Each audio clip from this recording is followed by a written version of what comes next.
Ranava Greenwich, where the dream of luxury and nature truly comes home. Ranava Greenwich, a home full of love and dreams. Telangana municipal ఎన్నికల్లో ఈసారి వివిధ మున్సిపాలిటీలో hung ఏర్పడడంతో రాష్ట్ర వ్యాప్తంగా తీవ్ర రాజకీయ ఉత్కంఠ నెలకొంది.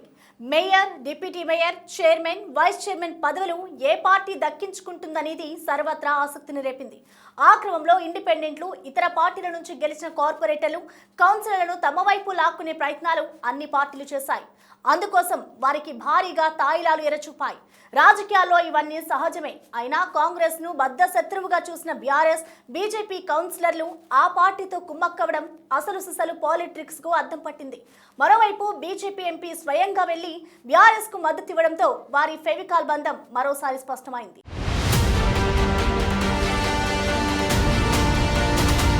తెలంగాణ వ్యాప్తంగా 7 మున్సిపల్ కార్పొరేషన్లు, 116 మున్సిపాలిటీలకు జరిగిన ఎన్నికల్లో కాంగ్రెస్ ఆధిపత్యం చాటుకుంది. ఎన్నికల ఫలితాల తరువాత కొత్తగా ఎన్నికైన కార్పొరేటర్లు, కౌన్సిలర్లు ప్రమాణ స్వీకారం చేయగా ఆ తరువాత mayor, deputy mayor, chairman, vice chairman ఎన్నికలు జరిగాయి. స్పష్టమైన ఆధిక్యం లేని మున్సిపాలిటీలు, కార్పొరేషన్లలో ఇతర పార్టీలు స్వతంత్రుల మద్దతుతో పీఠాలను కైవసం చేసుకున్నారు. ఈ క్రమంలోనే కొన్ని ఆసక్తికరమైన సంఘటనలు చోటు చేసుకున్నాయి.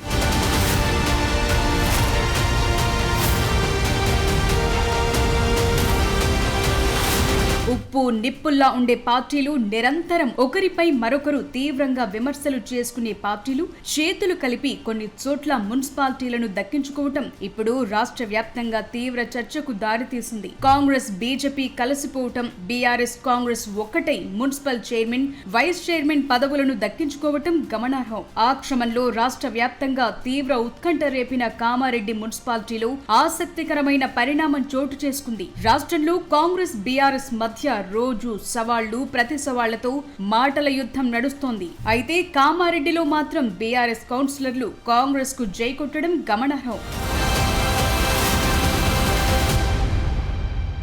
కామారెడ్డి మున్సిపాలిటీలో మొత్తం 49 వార్డులుంటే కాంగ్రెస్ 19, బీజేపీ 16, బీఆర్ఎస్ 11, స్వతంత్రులు 3 స్థానాలు గెలిచారు. దాంతో ఈ పార్టీకి చైర్మన్ పదవి దక్కించుకునే మెజార్టీ దక్కకుండా పోయింది. ఈ నేపథ్యంలో బీఆర్ఎస్ కౌన్సిలర్లు కాంగ్రెస్ కు మద్దతివ్వడంతో మున్సిపాలిటీని కాంగ్రెస్ దక్కించుకుంది. 38వ వార్డు నుంచి ఇండిపెండెంట్ గా విజయం సాధించిన ఉమారాణి కాంగ్రెస్ పార్టీలో చేరారు. దీంతో ఆమెను మున్సిపల్ చైర్పర్సన్ గా ఎన్నుకున్నారు. ఇక వైస్ చైర్పర్సన్ గా బీఆర్ఎస్ నుంచి 12వ వార్డు నుంచి గెలిచిన కాసర్ల గోదావరి ఎన్నికయ్యారు.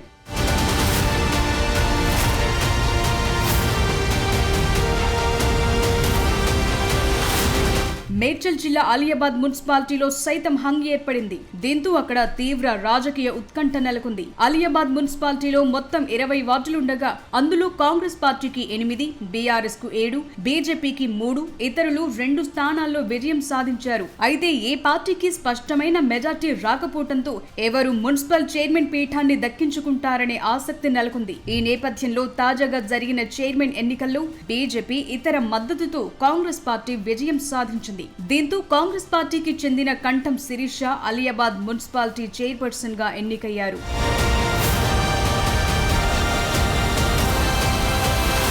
ఇక బీఆర్ఎస్, బీజేపీలు ఒక్కటే అని, ఆ 2 పార్టీలది ఫెవికాల్ బంధమని కాంగ్రెస్ ముందు నుంచి ఆరోపిస్తోంది. దానికి తగ్గట్లే ఆ 2 పార్టీలు ఇస్నాపూర్ మున్సిపాలిటీలో ఆ ఫెవికాల్ బంధాన్ని చాటుకోవటం హాట్ టాపిక్ గా మారింది. సంగారెడ్డి జిల్లా పటాన్చెరు నియోజకవర్గం పరిధిలో ఉన్న ఇస్నాపూర్ మున్సిపాలిటీలో మొత్తం 26 వార్డులున్నాయి. అందులో కాంగ్రెస్ 10 వార్డులు, బీఆర్ఎస్ 12, ఇండిపెండెంట్లు 4 వార్డుల్లో గెలుపొందారు. వారిలో 3 స్వతంత్రులు కాంగ్రెస్ పార్టీలోకి వెళ్లగా మరొకరు బీఆర్ఎస్ పార్టీలో చేరిపోయారు. దీంతో కాంగ్రెస్, బీఆర్ఎస్ పార్టీలకు చెరో 13 మంది కౌన్సిలర్ల బలం ఏర్పడింది.